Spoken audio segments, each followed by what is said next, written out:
உடனே விபீஷன் குறுக்கு வந்து விழுந்து படுத்துக்கிண்டு, நாதா ராமான் நாள் எங்க ஊருக்கு வந்து நீங்க நடந்து போகலாமா? அது க்ஷேமத்தை கொடுக்குமா? எங்க ஊருக்கு நீங்க நடந்து போகப்படாதுன்னாலாம். விபீஷணன் திருத்தரனா இருந்தா நானும் நிறைய சேர்ந்து நடப்பான். நடந்து போகப்படாதுன்னாலாம் சுவாமியே. அந்த தெய்வத்தினுடைய பெருமையை நன்னா அறிஞ்சவர் விபீஷணன். என்ன சொன்னான்? புஷ்பகம் ராமபத்ரம் விமானம் சூரிய சந்நிபம். புஷ்பகம் ராமபத்ரன், புஷ்பகம் திவ்ய விமானம் குபேர இடத்துல இருந்து பிடிங்கன்னு வந்துட்டான் எங்க அண்ணா ராவணன். அந்த விமானத்துல நீங்க உட்காரணும், திருஷ்டி வராமல் இருக்கணும். பத்ரந்தே விமானம் சூரிய சந்நிபம். என்ன ராஜ திருஷ்டி ரொம்ப தப்பு. இங்க இருக்கிறதெல்லாம் சுக்ரீவன் ராஜா, விபீஷணன் ராஜா, ராஜாக்கள்லாம் இருக்காள். அவ கண் விழாம இருக்கணும் உங்க மேல. என்னானாம் ஆமா, அவன் கண்ணே விழலாமோ இல்லையோ. புஷ்பகம் நாம பத்ரந்தே விமானம் சூரிய சந்நிபம். சூரிய சந்நிபமான விமானம், அதுல தேவியோட நீங்க காரணம். உடனே விமானம் வந்துடுத்து. உடனே எழுதினாள். விமானத்துல ஏறிண்டாள். ஏறிண்ட உடனே லட்சுமணனும் ஏறிண்டாள். இதெல்லாம் தயாரா இருக்கு குரங்கெல்லாம் பாயறதுக்கு.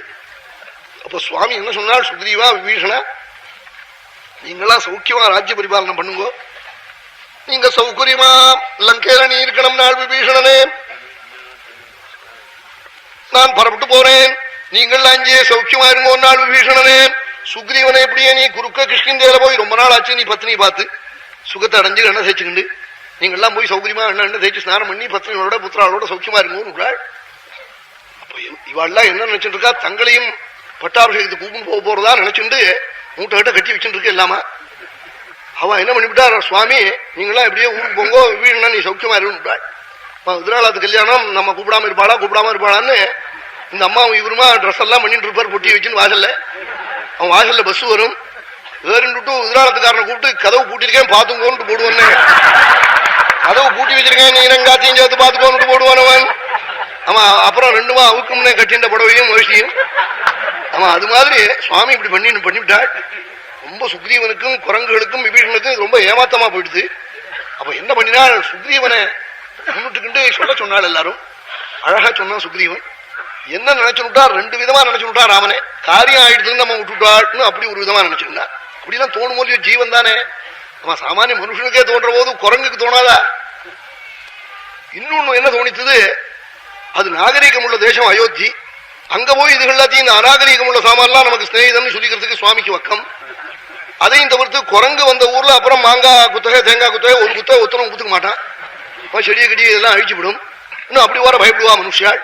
எல்லாத்தையும் நினைச்சுதான் நம்ம எல்லாம் இப்படியே நடந்து கொடுக்க போயிடுன்னு சொல்லிவிட்டா ராமன் நினைச்சுக்கிண்டு ரொம்ப அழகா பேசினான் சுக்ரீவன். அப்போ என்ன சொன்னான்? நாங்க அங்க வந்து ரெண்டு காரியம் பண்ணிவிட்டு உடனே மத்தியான சாப்பாட்டுக்கு இத்தனை பேரும் எங்கெங்காதுக்கு வந்து விடுறோம் சொன்னானா. என்ன ரெண்டு காரியம்?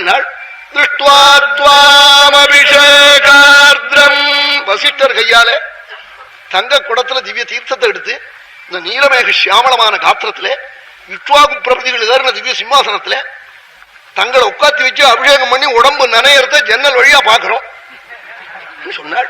அவன் உள்ள வரல, நாங்க கவலைப்பட வேண்டாம் சொன்னாள். இன்னொன்னு என்னன்னு காட்டாள் சுவாமி. ஒரு நமஸ்காரம் பண்ணணும் நாள், அதை இங்கேயே பண்ணிவிடுங்களே நாள், உங்களுக்கு இல்லை நாள், பின்ன ஆருக்கு நாள், உங்களை பெத்தாலே ஒரு புண்ணியசாலி அவளை பண்ணணும் நமஸ்காரம் நாளா.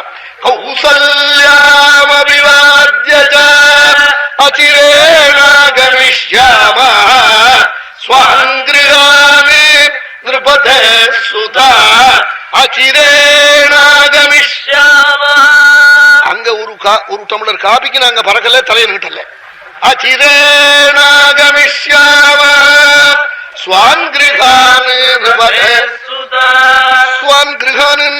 எங்கள் வீட்டுக்கு வந்து விடுறோம். ஸ்வாம் புரியும்னு ஒரு பாடம் இருக்கு. அப்புறம் இப்ப ஸ்வான் கிரகான்னு பாலக்காட்டு புஸ்தகத்துல எல்லாம் போட்டுக்காது, ரொம்ப நல்லா இருக்கு. எங்க வீட்டுக்கு வந்து விடுறோம். ஸ்வாம் புரியும் சுதான்னு ஒரு பாடம் இருக்கு. எங்கள் பட்டணத்துக்கு வந்து விடுறோம்னு, எங்கள் வீடுகளுக்குன்னு இருக்கு. அதுவே தேவையில்லை. என்ன அவன் வீட்டுல போய் தொகையில அரைச்சு ரசம் பண்ணி சாப்பிட்டு விடுறோம், இங்க இருந்து தொந்தரவு பண்ணல, நீங்க பயப்பட வேண்டாம். திருஷ்டுவாத்வாமபிஷேகார்த்ரம் கௌசல்யாமபிவாத்ய கௌசல்ய நமஸ்காரம் பண்ணோம்னாலா என்ன ரங்கநாதன 12 மாசம் சுமந்தவளவள், அவளை நமஸ்கரிக்க வேண்டாமா? கௌசல்யாமபிவாத்ய அச்சிரேணாகமிஷ்யாம ஸ்வான் கிருகான் நிருபதே சுதான்னு கூப்பிட்டான் சுக்ரீவன். ஏ ராஜகுமாரான்னா, நீங்க ராஜகுமாரால் எங்களை எல்லாம் ஸ்நேகிதாள்னு சொல்லிக்க உங்களுக்கு சங்கோஜமா தான் இருக்கும். நாங்களும் அவ்வளவு நாகரிகம் தெரியாத பேர் வழிதான் பேனக்குன்னு எடுத்து கடிக்கிற ஜாதி தான். அதனால நீங்க கவலைப்பட வேண்டாம், எங்க ஆத்துக்கு வந்துடுறோம். பட்டாபிஷேகம் பார்க்காம இருக்க மாட்டோம். நாளா இதுக்கு வேற யாராவதா இருந்தா எப்பயாவது உளறி பத சொல்லுவான். அவன் லெட்டர் போட்டுக்க மாட்டான் கல்யாணத்துக்கு இவர் செட்டில் பண்ணி வச்சிருப்பார் பையனை. இவருக்கு லெட்டர் போட்டுக்க மாட்டானே, புள்ளியாத்துக்காரனும் போட மாட்டான், பொண்ணாத்துக்காரனும் போட மாட்டான்.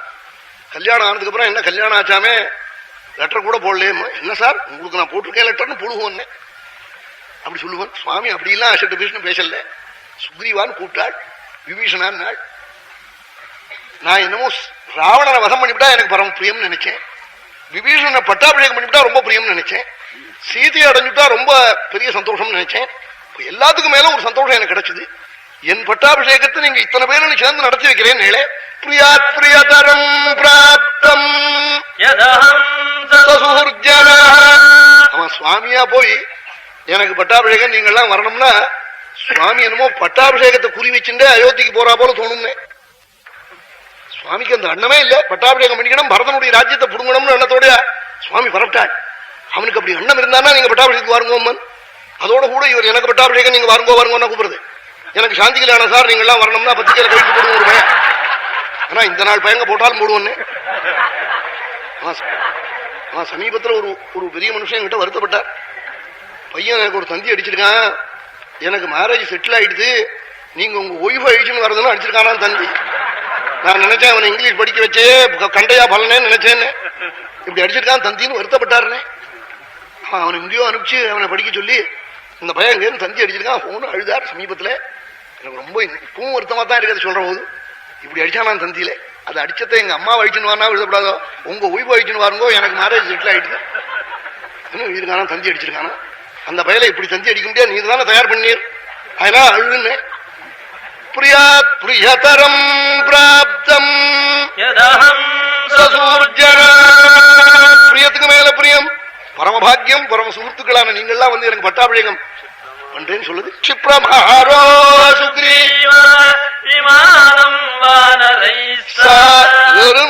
ஆமா சுக்ரீவம் போட்ட பிராது. ஆமா அனந்தர வாரசு 5-6 பேர் அந்த அந்த சொத்துக்கு பாத்தியஸ்தானா இருப்பன். இந்த 4-5க்கும் ஸ்டாம்ப் போட்டுறது கூட பணம் இருக்காது. மொத்தம் பணத்தை கடத்த செலவழிச்சு வக்கீல வச்சு கேஸ் நடத்துறவனா இருப்பன். ஆமா நம்ம TR சீனிவாசங்கார போல இருக்கிற நல்ல வக்கீல பார்த்து கொடுத்து விடுவான், ஜெயிச்சு கொடுத்து விடுவார். ஜெயிச்ச அன்னைக்கு அந்த 5 வந்து நிற்கும்னே ஹைகோர்ட் வாசல்ல. ஆமா பங்கு பிரிச்சுக்கிறதுக்கு எங்கேயாவது ஒரு ரிக்ஷாவில் ஏறிக்கிண்டு. அது மாதிரி சுக்ரீவம் போட்ட ஆமா எங்களுக்கு எல்லாம் பட்டாபிஷேக தரிசனம் பண்ணாம சொன்ன உடனே எல்லாரையும் 100 சுவாமி விபீஷணையும் சேர்த்து ஆமா விபீஷனும் கொப்புன்னு பாஞ்சால் வானரங்கள்லாம் ஏறினாள்.